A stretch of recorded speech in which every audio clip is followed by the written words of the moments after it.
Awesome. Hello. I am so happy to be here. Thank you guys for having me. All right. So I do this all the time, but for some reason I'm nervous. This is my first, I'm a first timer here, so thanks for having me. You know what? I think the introduction was great. I'll just do a quick little thing about myself. I've been doing art since I was born. I was always painting, drawing, cutting, gluing. My mom couldn't get me to go play with the other kids. So that's just me in a nutshell.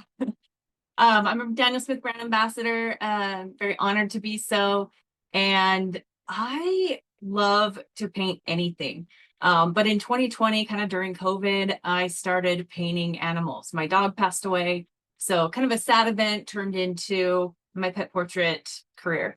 So I paint everything, but pets are kind of my bread and butter. I love doing commissions, and now I teach. So that's what we're going to talk about today. We're going to really focus on eyes, just like Jessica said.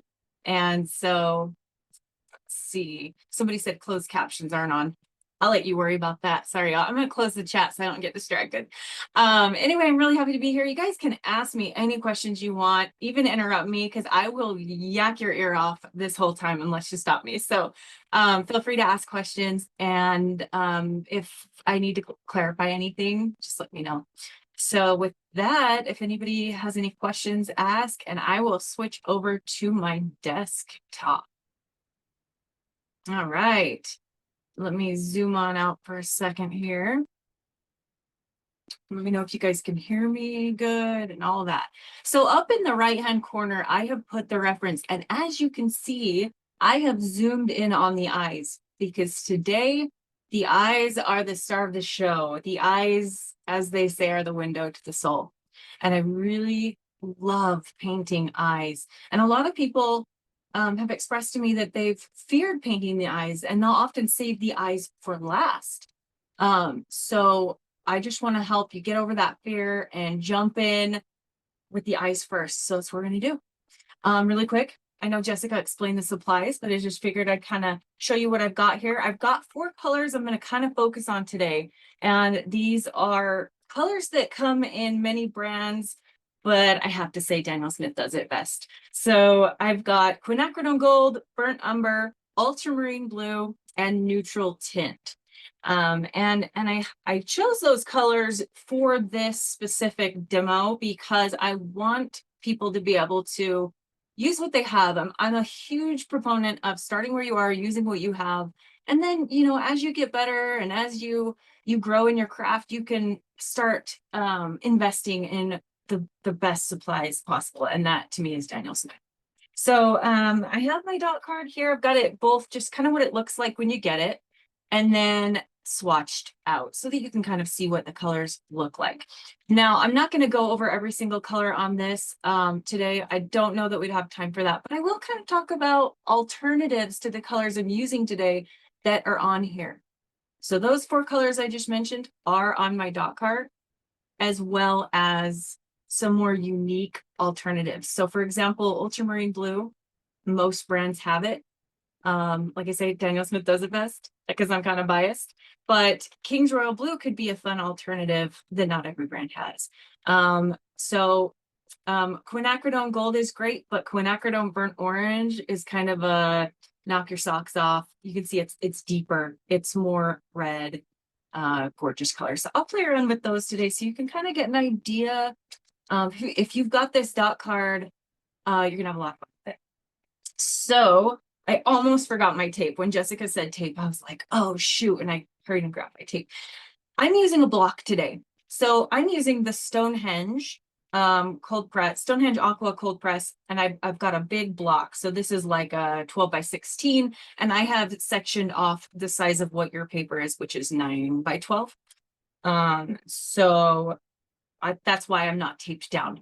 I don't usually use blocks. It's kind of just, you know, something fun, something new. I like trying new things. So we're using a block today, but if you don't have a block, it's a really smart to tape that paper down to a clipboard or just something sturdy so that as it gets wet, as that cotton fiber gets wet, it's going to buckle. That's normal. So if you tape it down, that will help with the buckling. a little bit. Then we've got our Willow Wolfe Kalia brushes. I've got 4 sizes here. You guys that have the kit should have a size 6. It's a decent size. It'll be perfect for what we're doing today. But I do have other sizes. There's an itty bitty size 2. These brushes have a beautiful tip on them that will be good for getting those little details in the eyes. If you're wondering, this is a soap holder because soap, right? All right. This video is not sponsored by soap. Anyway, so I'm going to swatch those 4 colors I brought up. Even though they're kind of on here, I just want you to see them in action. I've got my dot card. All of my dot card colors are here in this little palette. If any of you want to take a screenshot of this so that you can kind of see how I've got it laid out, I can hold that for just a second and take a screenshot of that, but they're all on my dot card as well. Some people like to see kind of what's going on in the palette. Okay.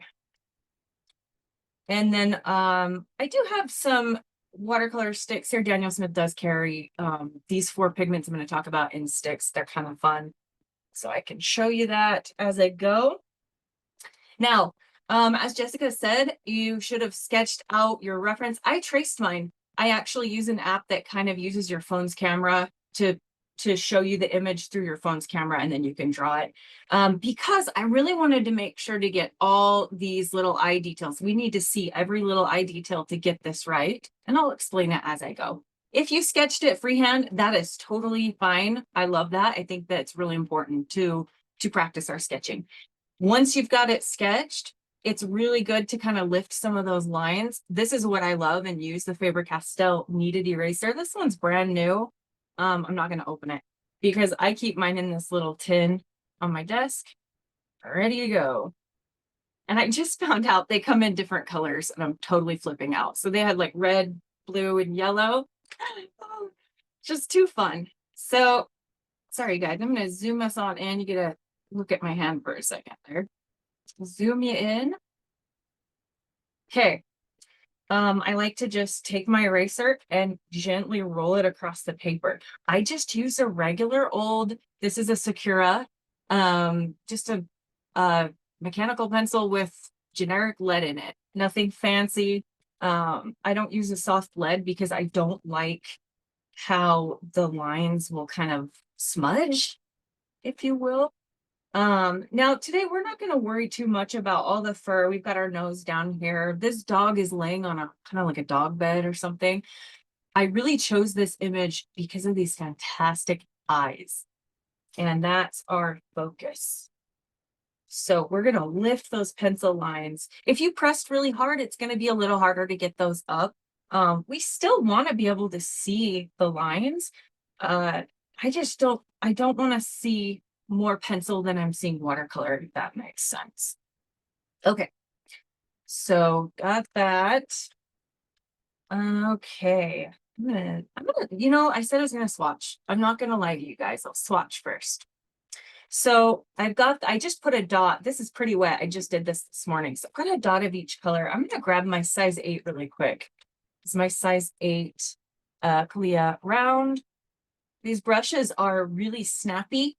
They hold pigment really well, they hold water really well, and they're really good, especially for people who are kind of nervous about, you know, like if you've ever tried a natural hairbrush and you're nervous because it's a little less controllable. These are really great for getting that control. Would it help if I turn on this light? Does this help you guys? That does help. Okay, let's do that then. Okay, so I just swatched out Quinn Gold. I like to call it liquid sunshine because it is. I mean, you saw mass tone straight from the tube and then suddenly it turned into this. It's just stunning. So then we're going to talk about burnt umber, and burnt umber is just a staple.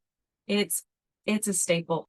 And we're going to do some mixes with burnt umber and ultramarine today that hopefully will, you know, show you guys how you can mix different blacks and grays and shadow colors, talk about that. And finally, neutral tint. Now, there's this thing in watercolor world where it's like, you never use black. And so neutral tint's my answer for black. I love mixing my own dark colors, but neutral tint, I mean, you can add it to the Quinn Gold and get this gorgeous olive green. So as you'll notice, there is no green on my dot card because I love mixing my greens. And I love a good convenience green, don't get me wrong. I mean, Cascade Green by Daniel Smith, my all-time favorite color. But if I can mix a green, I'm gonna be there for that. So look, super basic, just really, really basic color palette today. Like I said, let me show you this. I mentioned quinacridone burnt orange.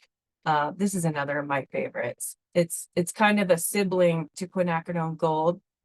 So it's, you know, it's a little more exciting than say like a burnt sienna. It doesn't granulate. It kind of just is this beautiful glowing color. And that is actually, this is my test subject here. And I used a little bit of that in the eyes. And you don't have to, we'll use Quinn Gold, add a little burnt umber and get the same effect. So now we're gonna zoom over here to our puppy dog eyes. Okay, so the techniques I'm going to show you today can be used for any eyes. And I just recently started getting into human portraits, which have terrified me for who knows how long. And I've kind of branched out. I recently painted Jack Black. I mean, he has the best eyes. And I use these same techniques. And it works just the same. So this is pet portrait eyes 101, but these techniques can be applied other ways. So, all right. So you guys that have the size 6, go ahead and use the size 6. But I always like to start with the teeniest, tiniest brush that I have. These have a good fine point on them. Let me get that wet. But you can see, as long as you have a good fine point on that size 6, you should be able to kind of get in there and get those details. So don't worry too much. Now some of your drawings are going to be smaller than mine or whatever. I kind of zoomed mine in. I really wanted, I mean, you can kind of see how big my eyes are here relative. So yours might be smaller and that might be a little more challenging, but this is why we're learning and this is why we're here. So I've got my reference. Now you guys should have been given a color and a black and white, and I will explain why black and white is so important. I've got mine here on my iPad. A lot of people like to print it out, and that's fine. I love using my iPad because I have it, might as well use it. And I can zoom in. I can see all those little details, and I can use the eyedropper tool to see what color. So those eye highlights, a lot of times we look at that and we say, eye highlights are white, or whites of the eyes are white. And this kind of shows you something different than that. So you look at the white of the eye there. Let's use our eyedropper tool. It's almost white, but it has almost like a violet tint to it. So I always say white is very rarely white. Black is very rarely black. I mean, look at this. This is a black-haired, mostly dog, but here in the highlight area, we've got these gray tones that lean a little cool. So it's fun to use this. I think you can use it on a phone. There's an app. There's all kinds of apps that have an eyedropper tool just like this. There's free apps. So go exploring and see what you can find. This is a really fun exercise. Photoshop can do this, but this will kind of open up your mind to see in color you didn't see before. So I mentioned eye highlights. Eye highlights are so important when you're painting eyes.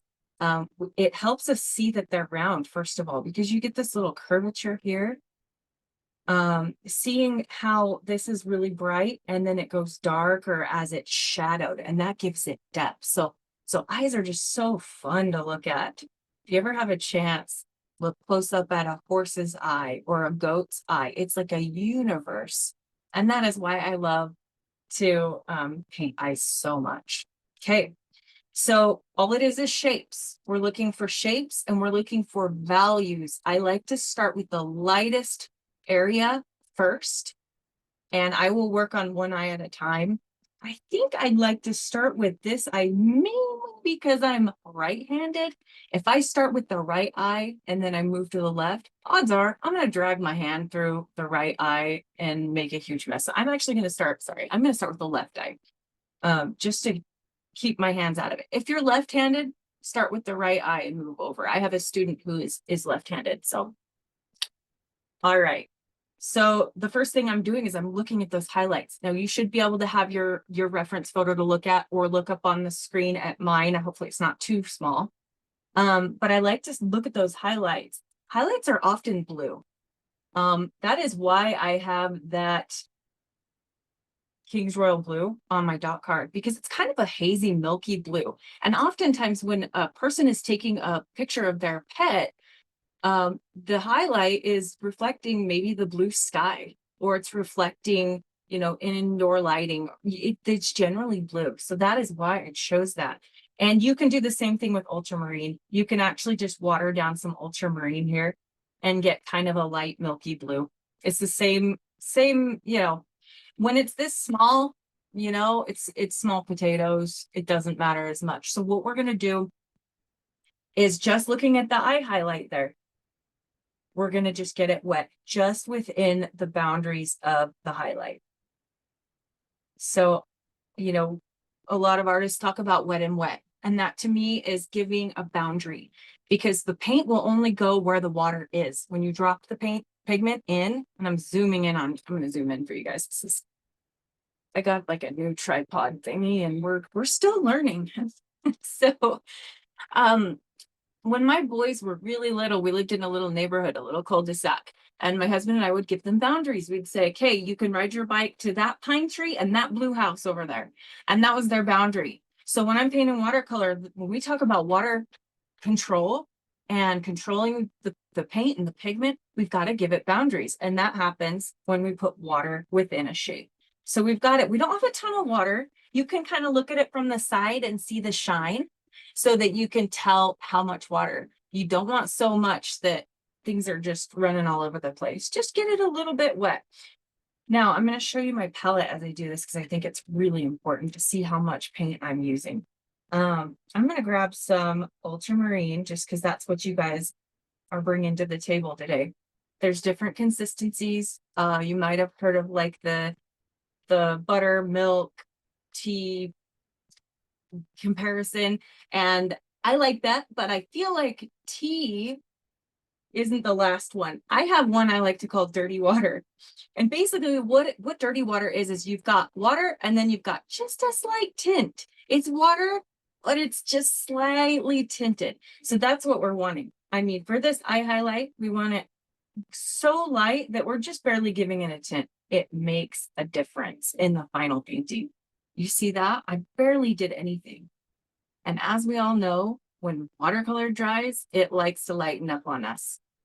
I mean, I can paint painting and think it's done and come back the next day and the little watercolor elves came and lightened up my painting or something. So you've all been there, I'm sure. So frustrating. So don't be scared when you put it down. If it looks too dark, just let it dry.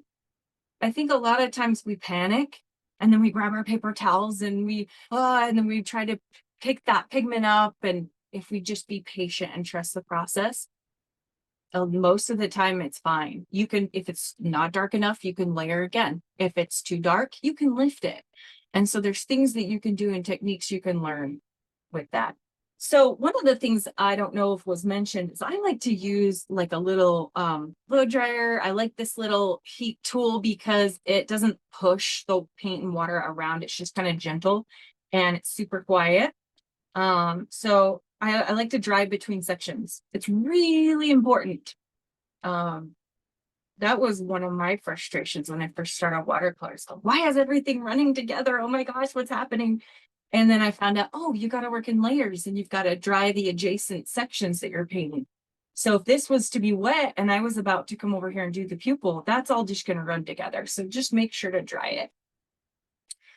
All right. So the next lightest area, probably similar in lightness, is that white part of the eye. Now, fun fact, not important, but fun fact, the white part of the eye is called the sclera. And another fun thing that I learned on Discovery Channel is that the wolves, when they started to come in contact with humans, they started to learn that if they showed the white of their eyes, if they showed the sclera, the humans would give them food. And so wolves cannot show the white of their eyes. A wolf is not going to come up to you and give you that puppy dog look. That has been something that has like adapted over years and years and years for dogs. They know how to work us, guys, and they know how to show us the white of the eyes. And so it's just a fun thing to remember when you're choosing a reference photo or you're wanting to take a photo of your dog. Get them to tilt their head, get them to show that white of the eye, and you will have the most fun painting ever. Nobody can resist the dog coming up and giving you the eyes. So anyway, kind of irrelevant, but fun. When my clients come to me and say, hey, can you paint that my dog? I want to see all the pictures they have. I want the one, the one, I want that photo. And if the dog's head isn't tilted, by the way, this is really cool. If in the photo, the dog's head's not tilted, tilt it. Always make sure that the eyes aren't level, that maybe like one is just slightly askew, that one ear is above the other. Just give it that little tilt. I promise it makes a huge difference. Okay, so we're gonna paint the white, and it's a sliver. And if your eyes are smaller than mine, I'd say mine's about an inch. If yours is smaller, your white part's gonna be even smaller. So it might be a little tricky. For this, we're just gonna do we'll just do a little bit of that blue again. It doesn't have to be leaning violet, but we don't want it to be the white of the paper. It looks unrealistic if we leave that the white of the paper. It'll end up looking kind of cartoony. So just right there, make it a little, dirty it up a little bit. Even neutral tint is fine too. Neutral tint leans a little more violet anyway. So make some dirty water with neutral tint and drop that in. I used to leave the whites and the sclera of the eye, the white of the paper. I'd use masking fluid. And I get done and go, why does this look like a cartoon? And over time, I realized that it's just unrealistic. If you go look at your loved one's eye, just look at it and see the white of the eye. It's got shadowing. Maybe they've had a rough day like I did yesterday, and they've got bloodshot eyes. There's so many things going on. It's never just white. Okay, and I had a lot of water. Something you can do, and I didn't mention this, I always have a paper towel, or these are just cloth napkins from like Home Goods. I love these. They need to be 100% cotton. They're very absorptive, but just dry off your brush. This is so important. And then you can use your brush like a little sponge to soak up some of that if you've got too much water or too much pigment. But like I said, take it easy. Did you see I barely touched the water? I wasn't even touching the paper at all. These are really important things. I know they seem small, but in the long run, these are tricks that I've learned that have helped me massively. Okay. All right, we kind of went on and on about that. We can start moving into other areas. So we're going to dry that white part. And then the next lightest value, I would say, is going to be our iris. And painting the iris, the colored part of the eye, is so fun. I will also mention a lot of times you get this blue hazy thing here. Before, I've been given references for commissions where the dog is like super old and it's got cataracts and the eyes have like ghosted out. I used to paint that, and I've decided to stop painting it. So we're not even going to worry about, as you can see here, we're just not going to worry about the bluish haze. We're going to leave that off. We're going to focus on the highlight, and we're just going to paint this, paint the pupil black. Paint it black. Promise I won't start singing because you don't want to hear that. All right, so we're going for the iris next. Now, guys, it's really important to keep I always tell my students, have scrap paper or a sketchbook. Plan before you go in. I always like to plan in a sketchbook ahead of time, because if you just grab pigment or you're working from my dot card and you grab it and you just go, you might get a surprise you're not ready for. So grab your paint. I'm going to grab my quinacridone gold here. I'm going to make a little puddle and then play with it for a second on another piece of paper if you have it. And then water it down to see what it looks like with more water, with less pigment. Just kind of play with it for a minute and get an idea of how it plays. Each pigment is so different. They all behave differently. I have a friend who compares them to children on a playground. Some are pushy, some are shy, some are a little bit naughty. And so we've got to get to know our friends in order to best know how to play well together, we'll say. So now that I've got it, I see it's pretty yellow. And this dog's eyes aren't yellow. They're more of like a really pretty, like burnt sienna. So what we can do, we can either use our quinacridone burnt orange if you have that. And I swear, like I will tell anybody, go out and buy that color right now. It's gorgeous. So see how that would be a little more appropriate. But if you don't have it, you can add a little of our burnt umber. We'll just do this. We'll add the pin gold. I'm gonna grab burnt umber, and you can kind of tone this down a little bit. If you've got like a magenta pigment or red, my dot card has quinacridone red. Add a little quinacridone red. I'm gonna say quin for the rest of this workshop, guys. See how that almost turned into that? It's a little more orange. Add a little bit of your burnt umber, and you're getting there. You're getting pretty close. So mix, play, have some fun. If you've got the dot card, I go for using the quinacridone burnt orange today. But what I love, even when I'm painting a brown-eyed eye, a brown eye, a lot of times, so eyes reflect light. We know that. That's how eyes work, is they reflect light. And if we're calling the quinacridone gold like liquid sunshine, liquid sunlight, a lot of times I'll just do a layer of quinacridone gold first on that iris. And I'm not going to do wet and wet. I want to show you another technique that I absolutely love, love, love. And that is just going in on dry paper, because it helps us learn how to handle the paint. So I'm going to make sure that's dry first. We don't want any run. Yeah, it's dry. I've been talking for so long that it's dry. Sorry, growing up, my dad would say, Ashley, who put a quarter in you? And how do we turn it off? Because I'm a talker. So I've got my quinacridone gold right. I'm going right in on dry. As you can see, though, it's not super intensely pigmented. And I'm just focusing on the iris.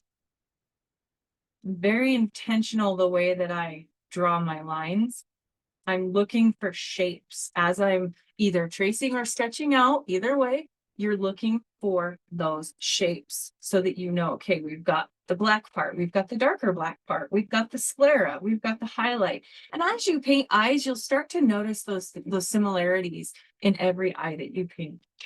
I'm going to quickly try this. Thank goodness for technology that mutes our blow dryers these days.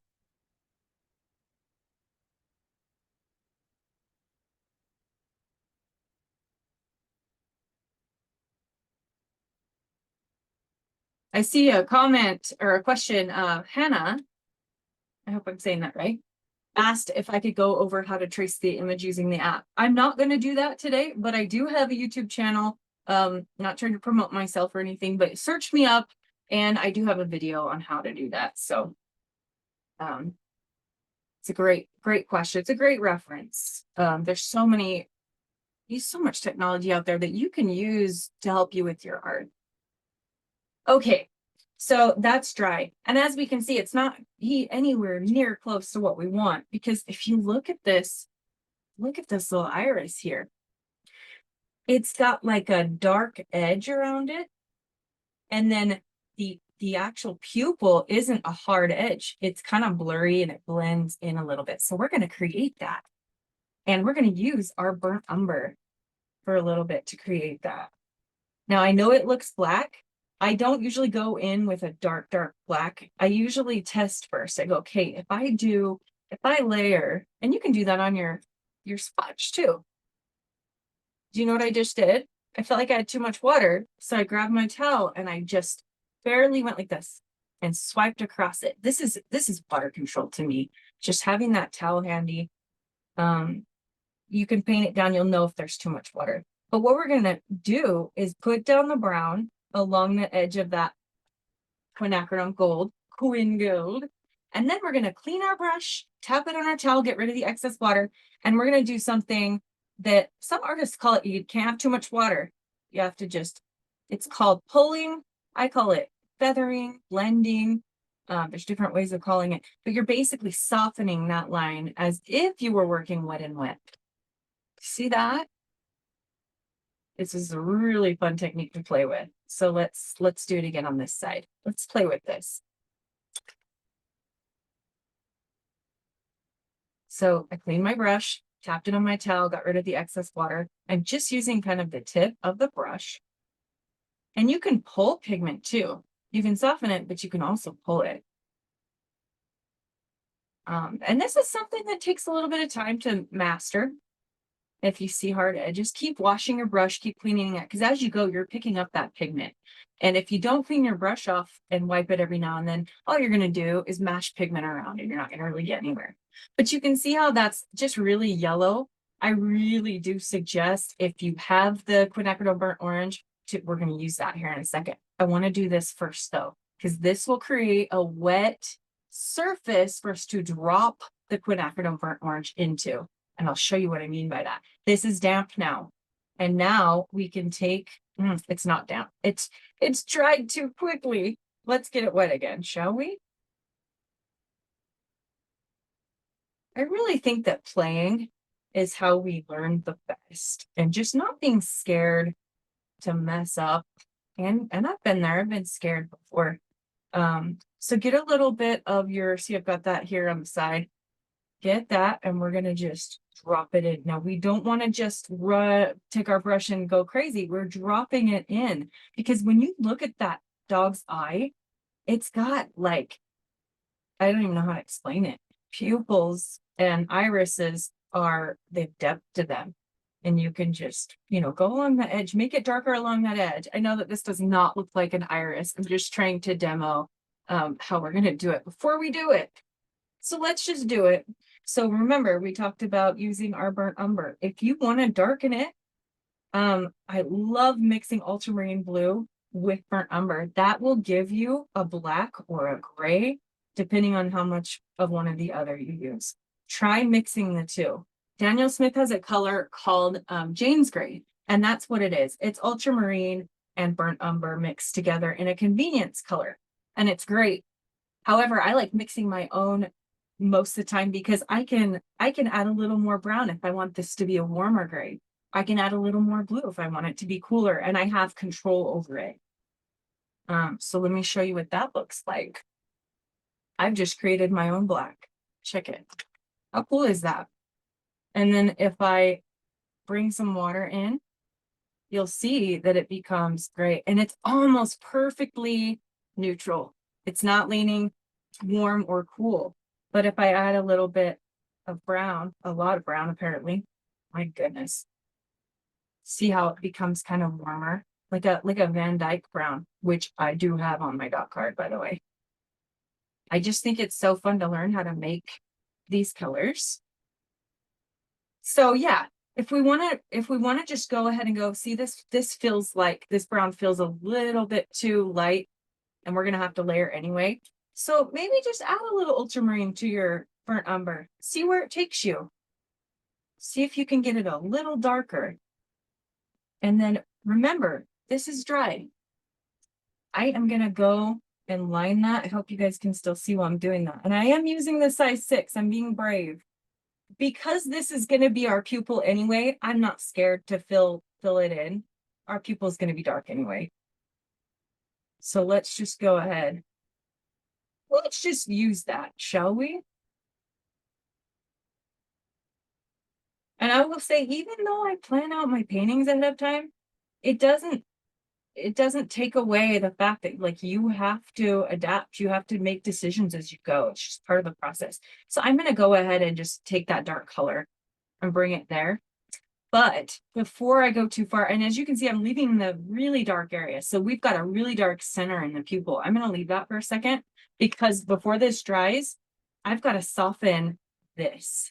So I cleaned my brush off, I tapped it, and I'm going to go very gently, because if you've got too much water, it's going to spill out all over your iris and just completely get rid of it. We don't want that.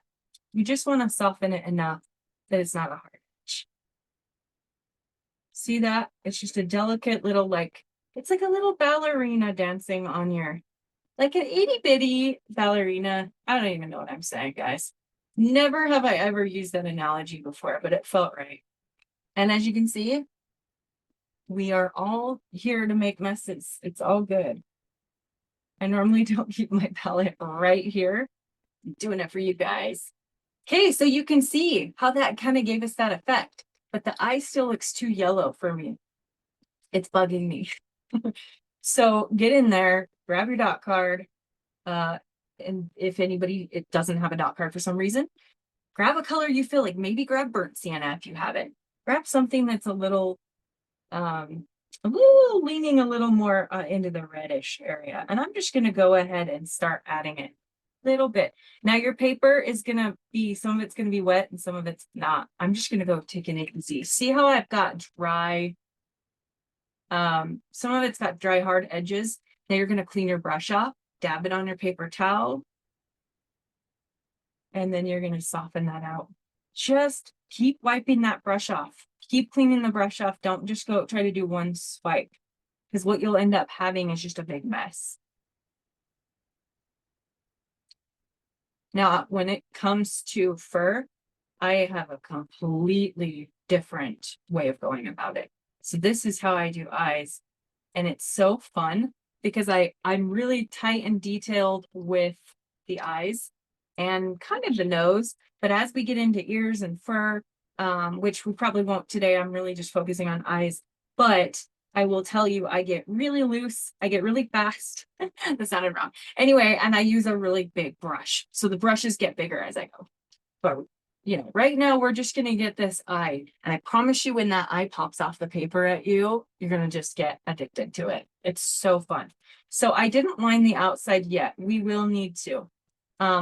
Sometimes I like to just dry it. If I'm not sure if some of it's wet and some of it's dry, I'm just going to go ahead and take my heat tool and just dry it. When in doubt, let it dry or force it to dry. Either way.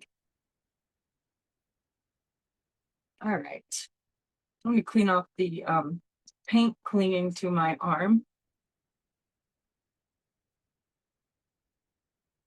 Okay, so that's looking pretty good. I've got it dry. Now I'm going to do the same thing I kind of did on this edge, but I'm going to very delicately, I'm going to stick with the size 6, guys, because that's what you have, and I want to be in this with you.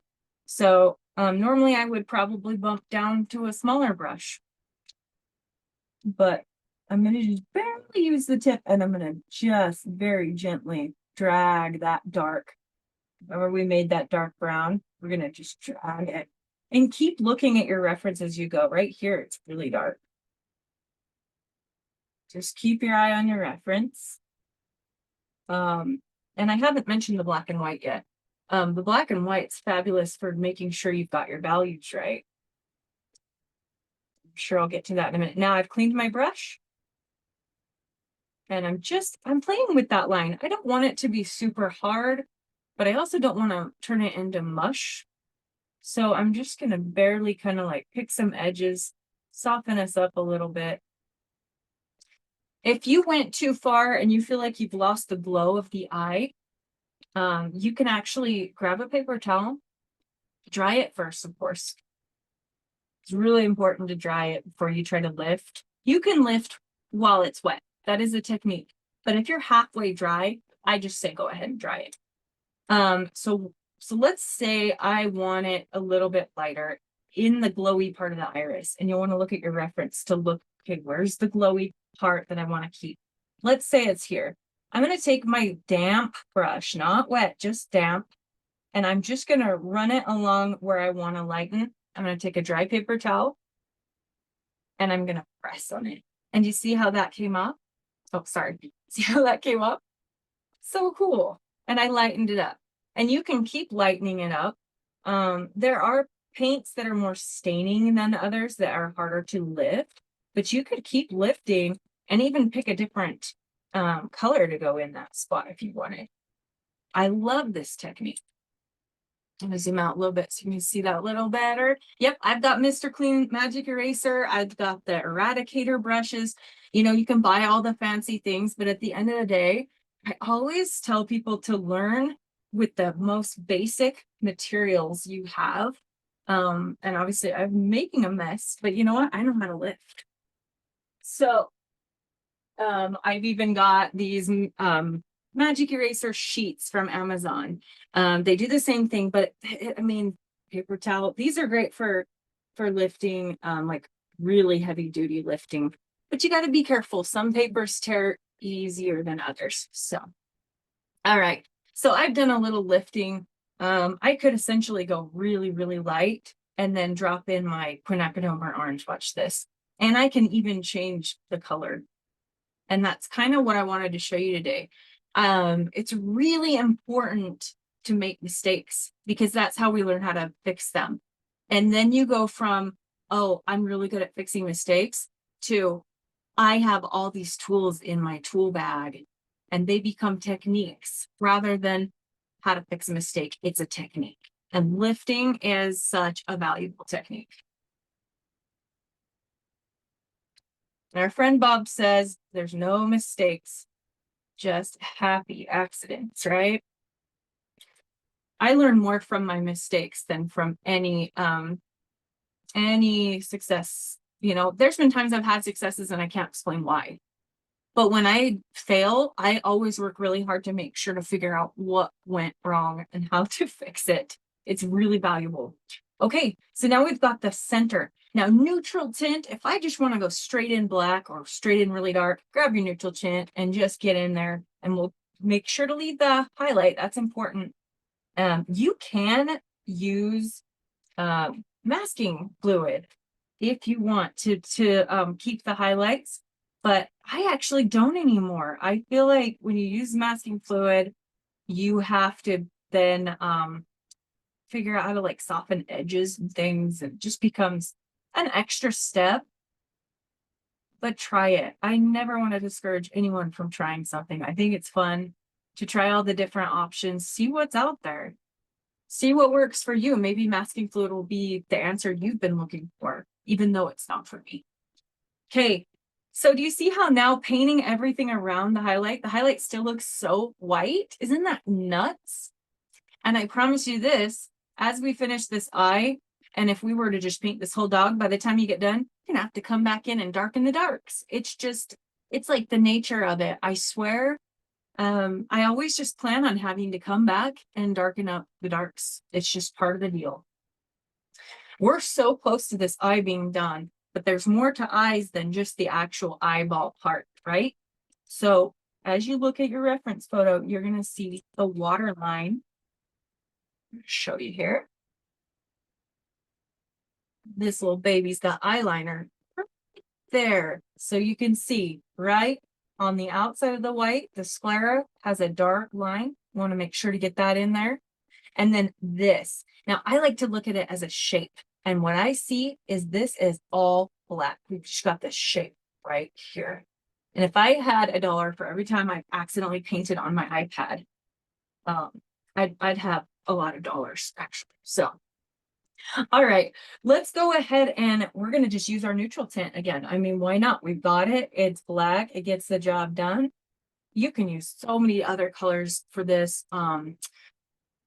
Like I said, we've got the mixture I made. We've got James Gray. We've got McCracken Black. There's so many colors in the Daniel Smith 272 catalog that can accomplish this. These are just the colors that I have used and enjoyed over the years. Okay, so let's just knock the easy part out of the way. In my mind, this is the easy. You just fill it in black. There's nothing to it. Go ahead and start here. And you're just going to look at your reference. Keep an eye on that because we're actually going to cover up this. We're going to just go right across there. And it's a game changer. And we're going to go all the way up here. And that black part of the eye is part of what gives this sweet dog. I wish I knew if it was a boy or girl. Gives this sweet puppy the look. The look that makes you want to spoil them rotten. And then if you look at it, since this fur is all black, just go ahead and bring it down, drag that down. So you can actually use the tip of your brush, drag it down gently. And then I'm gonna bring some of that here because this needed to be darker. Now we need to be kind of careful because we've got kind of a white, lighter fur situation happening just outside of the water line. So just make sure it's a thin line. Create your little water line here. We don't want to cover up the white of the eye there. And it's such a thin area down at the bottom.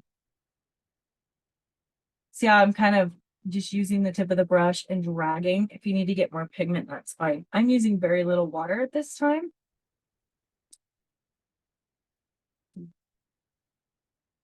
We'll just go ahead and bring it over.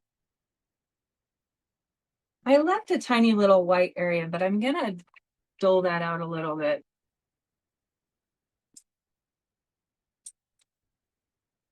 I love what Deborah said about mistakes. She calls them design challenges. I love it. It's all about the way you look at it, friends. Okay, this is just a damp brush. And I don't want that white little speck I left to be super bright. And I also don't want this white of the eye down here to be super bright. Oh, another thing I love is when you know how at the beginning I talked about dirty water.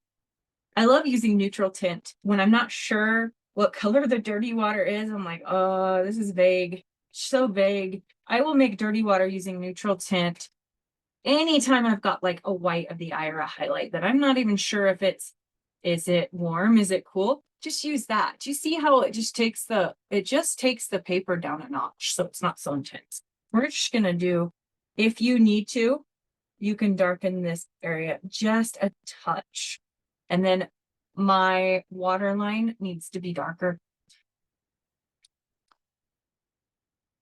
And also within that shape. So within this shape even, and look at it close up. It's really light here, but as the eye goes into the eye socket, and that's very weird, it darkens a little bit. And that's going to give you depth. That's going to make that eye suddenly look 3D and pop off the paper. So I'm going to grab a little more neutral tint. So I had my dirty water here. I barely touch my brush to it and then come back. See how dry it is? It's not super wet and runny. It doesn't go anywhere really. There it is. What you can do is where the eye kind of goes in under the eyelid, put a little down in your brush and then come back and pull it. We're just pulling it gently down. I want it down here.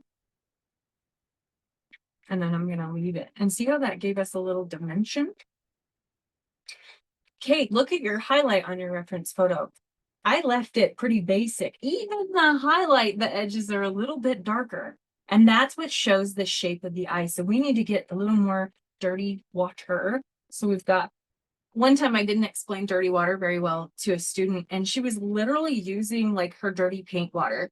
And it took like 3 sessions before I realized that's what she was doing. So we're not using our dirty paint water, although I mean, you could. But what I mean by this is just we're tinting water. We're tinting it ever so slightly. It seems silly, but it makes a difference. Now I'm seeing kind of this shape coming down here. I'm seeing like a division. Maybe it's a window reflection. I always like to try to guess what the reflection is. I mean, if you look close enough, you can see people's reflections of their faces. One time I figured out that the reflection in the dog's eye was like a heavy machinery, like a crane. It's just fun. We like to play this guessing game of like, what is in this reflection? And then if your lines are too hard, clean your brush, come back. We don't want them harsh. Okay, one of the tricks that I like to do when I'm not sure about my eye, I'm going to actually zoom out physically. I'm going to look at it. Oh, sorry, guys. I'm going to look at it from further away. Okay, looking at it from further away. Now, something I love to do is squint my eyes or unfocus my eyes at my painting. And what it does is it helps me kind of see, it helps me see it better. Now, let me give you a visual representation of this super high-tech technique that I use. I'm making a joke, but my husband does not know how to squint his eyes. He thinks that I'm so weird. So this is kind of what I'm doing. I'm gonna just blur this photo. Hold on, see if I can do it. I can do it. I can do it when nobody's watching. Okay, this is kind of just a representation of what I'm doing. See how it's kind of soft? It's not sharp like it was before. I'm literally doing that with my eye. It's just something I started doing to help me know if my values were right, if I felt like everything was right. It's a game changer. You can take a picture of your painting and then like flip it over, look at it on your phone. That's really cool. You can look at it in the mirror. You can turn it upside down. There's so many things you can do to be able to see, I don't know, just see it in a different way, if you will. And then another thing I like to do throughout the painting process is turn it black and white. And that is really helpful too, because you're getting rid of color, you're getting color out of the way.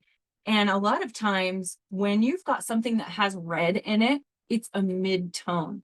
And when I say mid-tone, I mean it's not on the bright end of the spectrum like this highlight, and it's not on the dark end of the spectrum. I just spit, that was gross.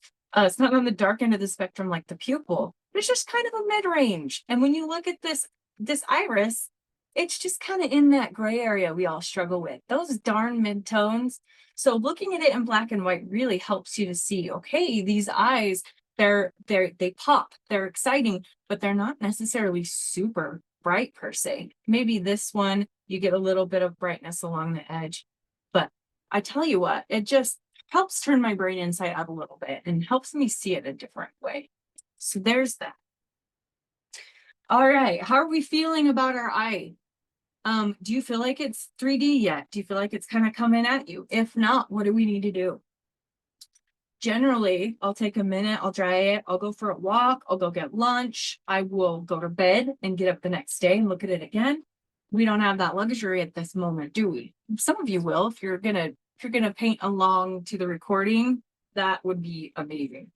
But if you're painting here with me now, I'm just gonna show you. So I'm looking at this and I'm going, okay, my iris is really just one value all the way around. We can't have that. So I'm going to grab my quinacridone burnt orange here. And I'm going to go ahead and darken where it comes out just under that eyelid. I'm actually just adding more pigment. And then I'm going to clean my brush off. Now suddenly this is going to be darker there. So anytime where the eye is going under your under the eyelid, you're going to have shadowing. So maybe add a little bit of your dark brown mixture to your quinacridone burnt orange and come over here. Maybe see, okay, where can I darken? Where can we like intensify a little bit? And then now, I don't know if any of you are noticing, if your dark area is totally lightened up on you, now's the time to darken those back up. Just give it another layer, should do the trick. Make sure that the adjacent areas are dry. I mean, I still to this day, I've been painting for a long time. I still to this day accidentally forget from time to time to dry an area because I'm being impatient. Impatience is like the biggest enemy to watercolor, I swear. Just to be sure, I'm going to dry it real quick. We've all had that moment where you go to put pigment down and it just runs into the next area and you're freaking out. Oh yeah, that's what nightmares are made of. Okay. Now I actually want to darken this waterline area as well. So we're doing the same thing we did as well, or the same thing we did before. I mean, just darken it up. And then along the actual eye here, we're going to darken that. Now, sometimes, and this dog doesn't have it, so oftentimes look at your pet's eyes, look at a picture of a dog's eye or a cat's eye. A lot of times the iris will bleed into the white of the eye. It's super crazy. This one doesn't do that as much. I don't think it does it at all. But sometimes you'll get like the color bleed, and that's really fun. Now, if this dog's eyes were bloodshot, I just want to tell you, most of them are. If you're painting pugs, I love painting pugs, but they have the most bulgiest bloodshot eyes. I really love Potter's Pink for that because it almost has like that natural, the granulation almost creates that that bloodshot eye for you. Also Minnesota pipestone. It just depends on which pink. Are you headed towards brown? Are you headed more magenta? And that's what those are for. Also, Piemontite genuine, great for tongues. I love to paint dogs with their tongues lolling out of their mouth. So as you can see, I've kind of got rows here, just taking a quick moment to show you my dot card. So you've got the yellows. I've got nickel azo, quinacridone gold, and transparent yellow oxide. This one's more of like fur, yellow fur. This one, like I said, I'll use for eyes. This is my primary yellow. You can mix it with quinacridone red and ultramarine blue to get your primaries. This row is like my reds: transparent red oxide, quinacridone burnt orange, quinacridone red. Like I said, these are my kind of pinkish tones. Neutral tint, hematite, Van Dyke, those are kind of my browns, with hematite being a granulating gray. This color is absolute magic. You will not find it anywhere else on the planet. It is fabulous. It's great for dogs that have that like brindle fur. Mix it with some burnt umber if you need to get like a brindle, and those pigments will separate and give you those little fur speckles. And then here's kind of my two browns: transparent brown oxide, burnt umber. They're so similar, but this one has really chunky granulation that's just delicious. So swatch those out and compare them, and you'll see what I'm talking about. And we've got Payne's Gray, a classic. Sodalite genuine down here is blue, but it granulates. It's gorgeous. And then I've already expressed. So you can kind of see how my dot card is arranged. You know, we've got rows of 3 colors that kind of do the same similar things. So super, super fun to play with. But it's fun to also, I didn't even show you that. It's fun to also, what I was trying to show you is have a limited palette and see what you can do, you know, because I could paint a dog and use my entire dot card, and that's fine and fun, but I could also challenge myself to mix the colors that I need. So I would call this eye pretty well done. However, like I said before, it's not just the eye that gives the expression. So just like humans, dogs have muscles in their forehead. You know how like we'll go get Botox if we feel like we've got too many wrinkles or creases, and what Botox does is it freezes those muscles. It's basically toxin that stops those muscles and relaxes them, so that we can, and if you've ever seen someone who just got done having Botox and they got maybe a little too much, I think of the movie Christmas with the Cranks, where I can't remember his name, but he goes and gets Botox and he can't even eat and he can't smile and he can't raise his eyebrows. So it's similar with, you know, with humans. We've got muscles that give us our expressions in our foreheads, and so do our pets. And so this is why I drew this. Now, if you look at your reference photo, you'll kind of see it. It's not just the coloring. I didn't just trace the coloring. I did outline where the coloring was, but also this shine I showed you before, this is vital. This is giving us that quizzical expression. If I didn't do that, if I didn't make sure that this area was lighter and this area is darker, it's going to look flat. There's not going to be that expression. So I will go into that just a little bit, and that will also help you understand how I do fur. Now, I have a 5-step process when I paint an entire pet portrait. And I won't go over that today. You can find it elsewhere on the internet. But I want to say the eyes are always step 1. I always paint the eyes first. It anchors me to my painting. It gives me that connection. I'll do both eyes, and then suddenly I'm feeling it. I see this animal staring back at me, and I am committed to finishing it.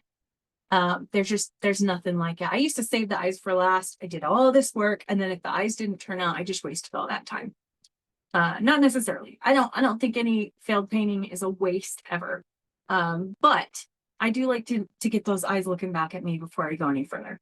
And then after I do the eyes, I go on to the nose. That's step 2. If there's tongue or mouth involved with the nose area, I will paint that as long or along with step 2. Step 3 is ears. I always go up to ears. Ears are fun and easy and splashy. And then step 4 is face. And so we're kind of in step 4 territory. When I paint eyes, I just paint just the eyes and then just the area around, and then I move on to the nose. Later on, I come back and do all this. So we're skipping a bunch of steps today in my process, just so that I can teach you what we would do here. So If you look at the eye, we've got kind of, I'm not going to worry too much about those tiny little white, it's got like some white hairs under its eye. Now, what you want to do is remember, we're not trying to paint every hair. We're trying to give the idea of hair by using the granulation of the paint, all the little nuances that these colors give us. We want to use that to our advantage. I like to use water droplets and give it some cauliflowering and blossoming to give me those different fur textures. So you can continue using your size 6. I am going to kind of demo this with the size 8. When I do fur, in order for it to look really loose, I'm going to move up to a bigger brush just so that I'm not sitting there. Have you ever tried to paint a large area with a small brush? It's tedious. I will show you a little bit with my size 6, just because I'm here for you guys and I want to make sure that I can represent what you're trying to do at home. But the same with the eye, I'm going to look for the lightest areas first. And I'm seeing, we do have these little white kind of hairs going right here. So what we'll do is we'll just kind of avoid those. But we're going to soften. We're not going to leave them like sharp little hairs. I hope that makes sense. So something that I will do, like, remember when I blurred this? When I have a student, I will actually send them a reference. That is, well, let me duplicate this. Okay, I'll send them a reference that is blurred. Come on, you can do it. And then I'll take my Apple Pencil and like bring the eyes back so that they're sharp, but the fur is not sharp. And I'll tell you why. So I'm gonna go a little further. Now we're talking, because I never want to paint every little detail when it comes to fur. Now are you starting to see shapes and values rather than hairs? Yes, Carmen, I am using Procreate. So it's one of many apps, I'm sure, and it's totally not necessary, but it is a teaching tool that I use to teach. I don't do this when I'm painting on my own. Sometimes I'll use the eyedropper to see, okay, what is this color I'm seeing? What is this black I'm seeing? But for the most part, you don't necessarily need it. It's just, if you've got tools, use them, right? Okay, so we've got this kind of like golden orange little eyebrow hair there. I want to show you the shapes. And then around it, we've got this dark area. That's important. And then here where we've got this shine, I like to use lifting for that. So sometimes I'll go in, I'll pick a section. It's so overwhelming to look at. And that's why a lot of people struggle with pets and hairy creatures, is because it's like so overwhelming. But let's zoom out. Let's look at the big picture. It's really just shapes and values. We don't even need to worry about color so much. We could say, all right, we'll use our quinacridone burnt orange or maybe burnt sienna for the hairs. And then we'll pick a dark color. You can use Payne's gray for black. You can use, like I said, neutral tint. It doesn't matter as long as you get your values right. And I always tell people, like, yes, color harmony is a thing. Color harmony does matter. But at the end of the day, if you don't get these values, if this isn't dark and this isn't lighter, it's going to fall flat. And we've all been there. We've been so frustrated. I've been there where I'm like, why do my paintings look like cartoons? And then I realized it's because I didn't have that contrast. I know value can be a word that's kind of confusing. We can call it contrast. It's that contrast between the light, shiny area and this dark area. And then it's a range. It's not just one or the other. There's this in between. It's a spectrum of shading that is so important to get. And so sometimes what I'll do is I'll either start with the lightest values and work, and then I'll go straight over to the darks, and then I'll meet in the middle somewhere. That's the best way for me. Or I'll start with the darks and work my way. And then I'll go lights, and I'll show you. It's hard to explain. Because for me, I've really struggled with midtones.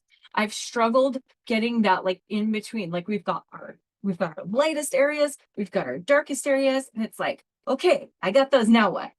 And so that's why I like to start with one, do the other, and then meet in the middle. So let's talk about that.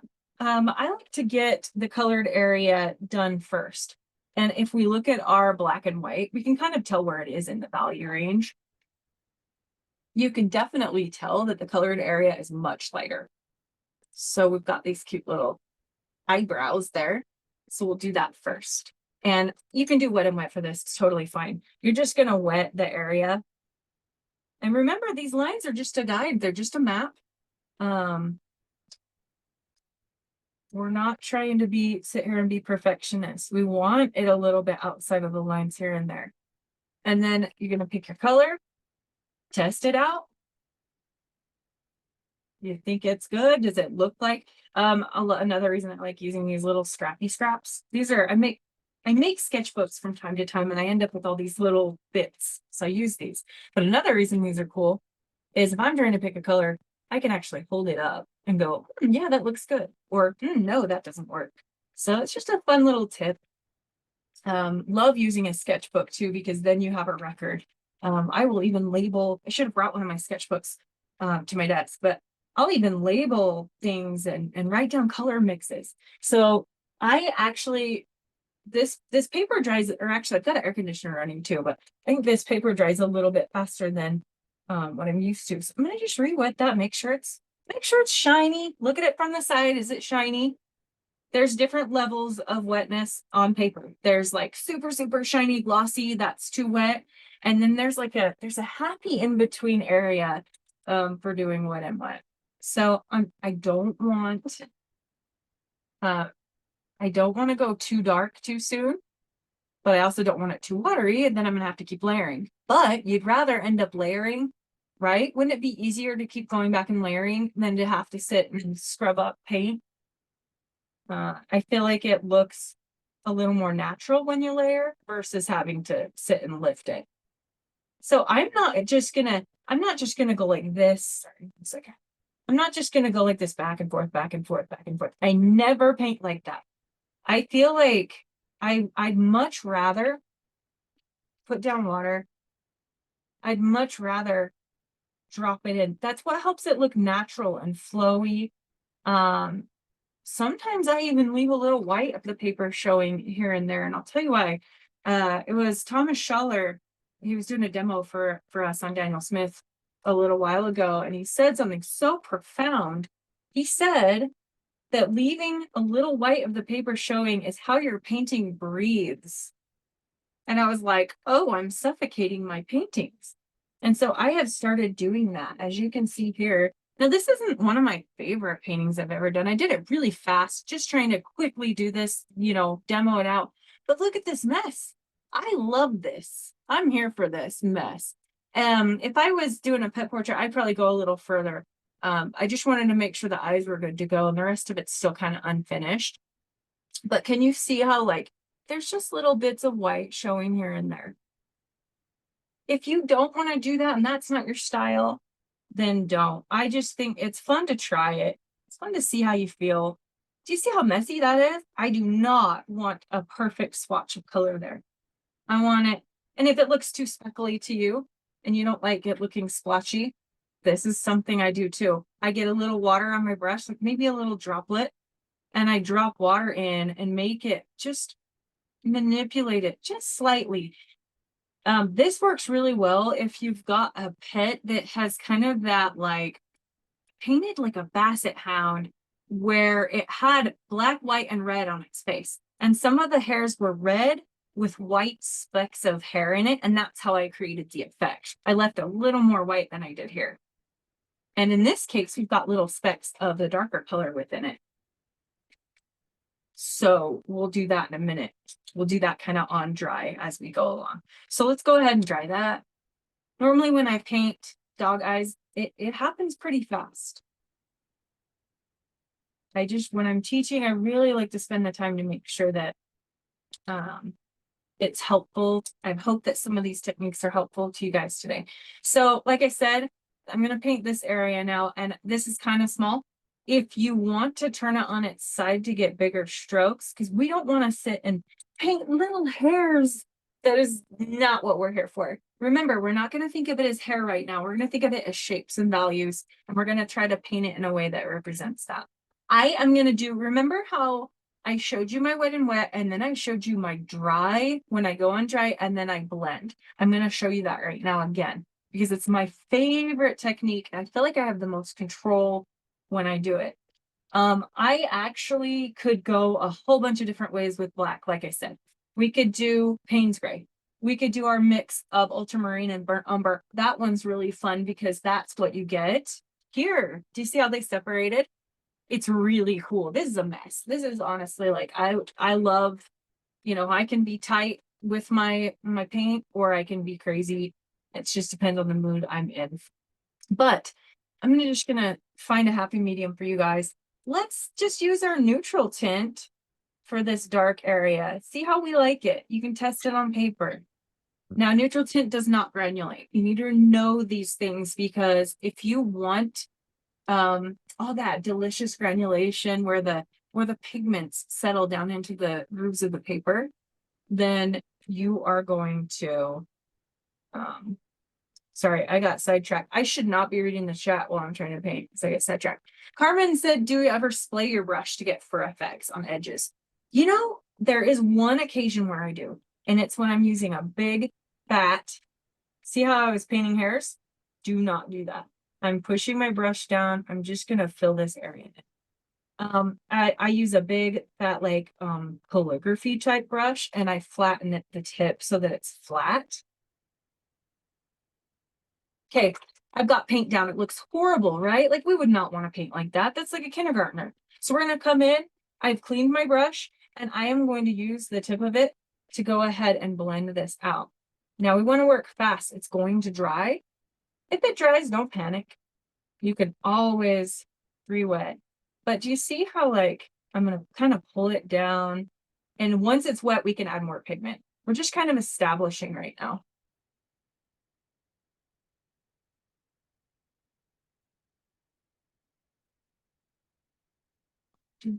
So I know where the general shape is.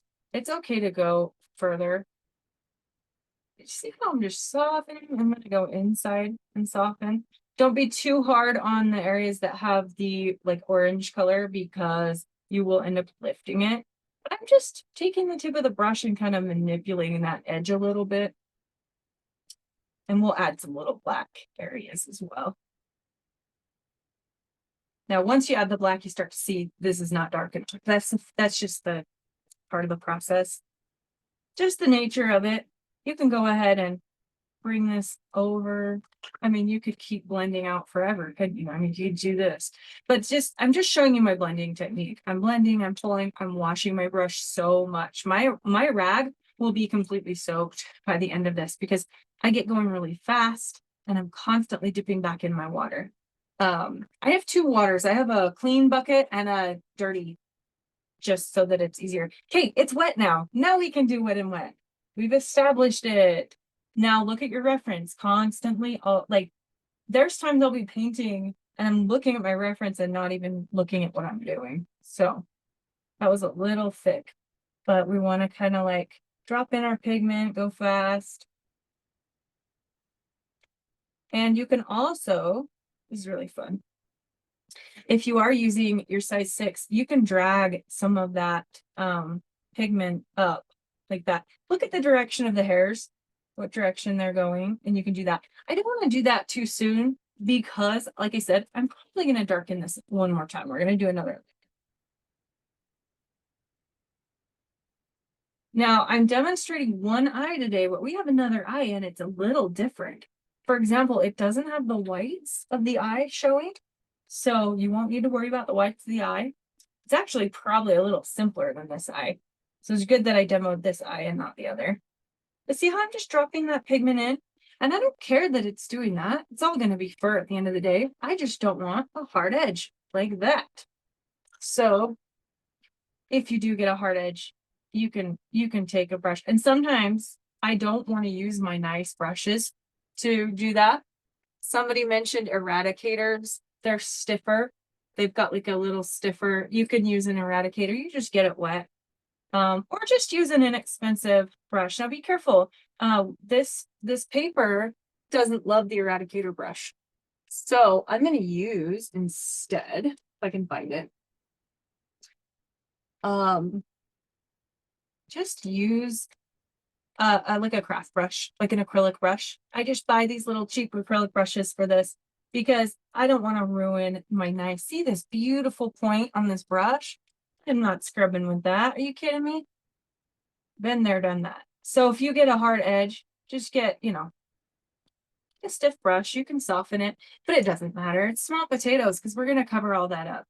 But okay, we've got that kind of established, but I want to darken this. Let's dry this. And I will say this, guys, black fur is one of the hardest for me. I love painting white fur because you're just looking at shadows and shadow temperature. How am I doing on time? We've got about 10 minutes left. We're in good shape. Awesome. Okay. So I'm gonna grab some of the quinacridone burnt orange. Now I could get it wet again in the middle. I'm not a huge, you can do that. If you feel comfortable doing a little wet first, do that. But I'm just gonna put it down on dry paper and then do my blending. It's my favorite. Some people hate it. I did a YouTube collaboration with a friend who's an artist, a really good artist. And I was doing this and she was like, no, nope, I'm not doing that. She's like, I hate everything about what you're doing and I'm going to do wet and wet. Because it's just when you get used to just doing like wet and wet a lot, then it's a little scary. It's a little scary not to. So this shape looks way too stiff. So I'm going to grab, while it's wet, I'm going to grab some of my neutral tint and I'm looking at the direction some of these hairs come in and go ahead and just be like carefully, maybe like add those in. And then I will have to soften. So there's times where wet and wet is like better. You'll figure it out, I think, as you go and as you paint more. Some of you may already know exactly what you like. You will figure out what works for you. This is just what I like. So I'm going to soften some of that. And it's so funny. Sometimes we just develop a technique and we don't even realize we're doing it. It just happens. And I'm going to lift just a little of this. I'm doing something called wet lifting right now. I've cleaned my brush. I've wiped it on my towel. And this area is wet. I want this to be a little lighter just because it stands up a little. I want it to have a little more depth. So this isn't as dark as the other areas. You wouldn't want to do this with everything wet, the technique where I showed you to lift, because then you're going to lift everything. You can only do that when everything's dry, but the area you're lifting. So it's wet.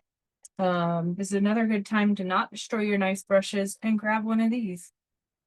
See, the pigment came off. So,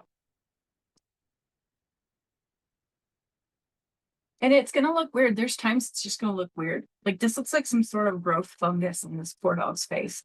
But you got to trust the process. So what you just keep doing is come around here. I'm going to get it wet. We'll do wet and wet. Sometimes I will tint. I'll do dirty water, wet and wet, just so that I can see where I'm putting my water. I know a lot of people struggle with that. Like you just look at it from the side while you're doing it and you can see where you're putting it. But if you struggle with that, go ahead and tint it like this. Just tint your dirty water or tint your dirty water. Tint your water. Use your dirty water. I don't know. There's so many fun things you can do. But as this starts to come together, it'll start looking a little less weird.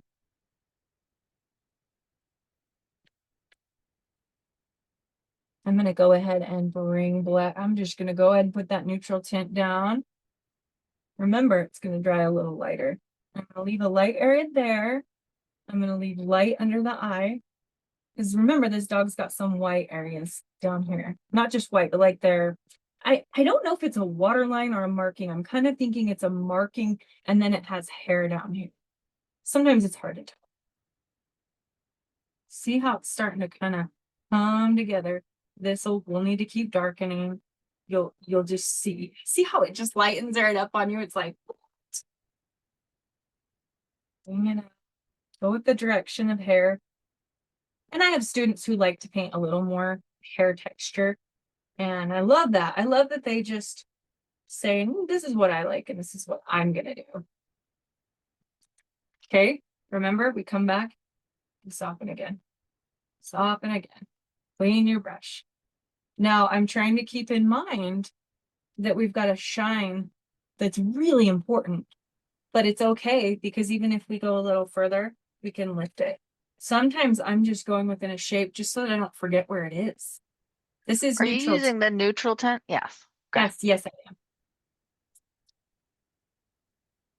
And like I said, if you wanted to use, you could use Payne's Gray if you want it a little more leaning cooler. You could use your mix. You could use Jane's Gray. There's so many fun colors out there. Now, this face is huge. So I like to pick a section. I will paint in sections. So I do the eyes first, then I do the nose, then I do the ears. I pick sections. And so I look for natural boundary lines where it shifts from one value to another. So that if I do get a hard edge, it's not as big of a deal because you can see that there's a natural boundary. So I'm just looking at this eye and I'm picking, okay, I think I'm going to call this the boundary here. And then I'm going to go up here. I'm leaving it a little bit light. I might have to darken it. See, I'm kind of turning my brush on the side and then I'm going to come back and soften. There's a lot of softening that I do and it's really fun, but it does take some time to learn if you're not used to it. Okay, do you see how now we're starting to it's coming together? I just totally dropped a bunch of water and I don't worry about it. If I make a blossom or a bloom, I let it happen because that's what I love about watercolor is just almost wish I could paint and make my paintings look like they painted themselves. If you're uncomfortable and you don't know where the shiny areas are, those highlights on the fur, go ahead and when you're drawing your dog or sketching or tracing, go ahead and make that. Just make a light mark so that you know, okay, the eyebrow starts right there, and it just really helps. I love the idea of indigo and burnt sienna. I have not tried that for black, but that is such a great idea. I'm sure it's gorgeous. I just really love the granulation of ultramarine with like a burnt sienna, transparent red oxide. Oh, that one's one of my favorites. But I'll have to try the indigo and burnt sienna. Thank you, Carmen. I'm up for, I actually have a Google Doc that's recipes. And so anytime somebody tells me a color mix I should try, I am like all over it. I put it in my Google Doc and then I try it when I'm playing. So kind of that's in a nutshell, but as I keep going, that's just the process that I'm going to keep doing. It's going to dry, it's going to lighten, I'm going to have to add back. And then eventually I may even look at it and want to lift something out. But hopefully that's helpful. Does anybody, I'm going to drop my paintbrush. Does anybody have any more questions about doing the other eye? Caroline, violet, and maroon. That sounds amazing. I'm going to zoom out for a sec. Okay, so look at your painting kind of far away. I know it still looks weird. This is called trust the process. This is not, oh, it looks horrible. I don't know what I'm doing. I've ruined it. I've had so many students who came in and started scrubbing it out and trying to erase it when if they had just kept going and trusted that it'll come together. I've been there. I still to this day when I'm doing a pet portrait, I will go cry and lament to my husband that I'm like, what? Am I even an artist? Like, this thing is not turning out. It looks horrible. And he always says to me, Ashley, keep going. You've got this. You do this every time. So it's just, there's this existential crisis that I know is going to be part of some paintings, and you just go with it. So hopefully that It's amazing helps. how quickly this comes together. This is great.